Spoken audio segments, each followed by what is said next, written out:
ఏనుగు చిలుక. చాలా కాలం పంజరంలో ఉన్నాక ఒక చిలుకకు విసుగొచ్చింది. చాలా కష్టాలు పడ్డ తరువాత అది పంజరంలోంచి తప్పించుకొని అడవికి చేరింది. అడవిలో దొరికే తీయని పండ్లు తింటూ తన ఇష్టం వచ్చినట్లు చెట్ల మీద గెంతుతూ కొన్నాళ్ళు ఆనందంగా గడిపింది. ఒక పెద్ద చెట్టు కింద కార్లు బోర్లా చాపి పడుకున్న ఏనుగు ఒకటి ఆ చిలుకకు కనిపించింది ఒకనాడు. ఆ వెంటనే చిలుకకు ఒక చిలిపి కోరిక పుట్టింది. ఎలాగైనా ఆ ఏనుగు నిద్ర చెడగొట్టాలనుకుంది. వెంటనే చెట్టు మీద నుండి రివ్వున కిందకు ఎగిరి తన ముక్కుతో ఏనుగు మూపురం మీద పొడిచింది. చిలుక వాడి అయిన ముక్కు మూపురం మీద చురుక్కుమంటూ గుచ్చుకోవడంతో ఏనుగు ఒళ్ళు విదిలించుకుంటూ కళ్ళు తెరిచింది. చిలుక చెట్టు మీదికి చేరి కిలకిలా నవ్వింది. ఏయ్ చిలక, నా నిద్ర ఎందుకు పాడు చేశావు? అంది ఏనుగు కోపంగా. ఊరికే అంటూ చిలుక మళ్ళీ నవ్వింది.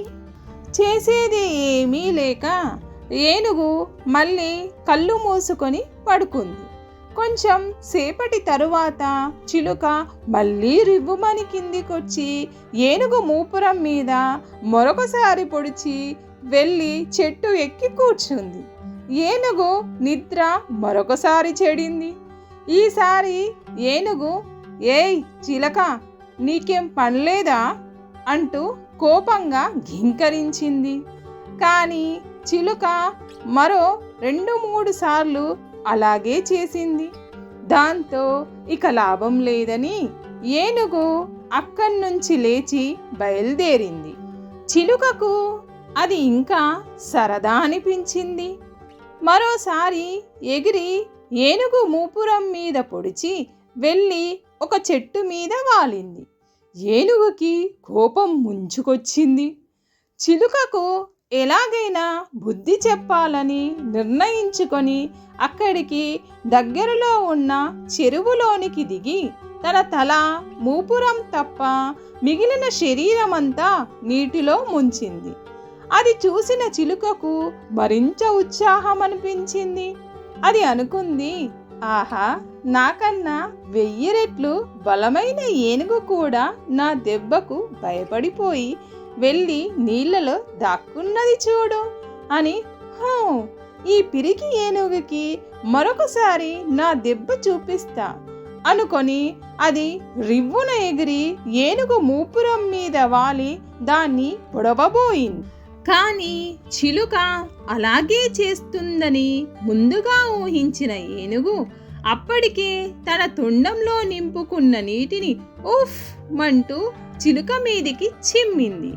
ఆ నీటి తాకిడికి ఉక్కిరి బిక్కిరి అయిన చిలుక ఇక ఎగరలేక ఆ చెరువులో పడి గిలగిలా కొట్టుకున్నది.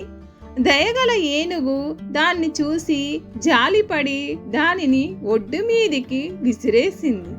చిలుకకు ఇక బుద్ధి వచ్చింది. తనను క్షమించమని అది ఏనుగును వేడుకొన్నది. ఏనుగు గంభీరంగా చిరునవ్వు నవ్వి తన దారిన తను వెళ్ళిపోయింది. చిలుకకు పెద్దంతరం చిన్నంతరం తెలిసిపోయింది. మీకు ఈ కథ నచ్చినట్లయితే లైక్ చేయండి, మీ ఫ్రెండ్స్కి షేర్ చేయండి. మరిన్ని కథల కోసం కథా సమయాన్ని సబ్స్క్రైబ్ చేయండి.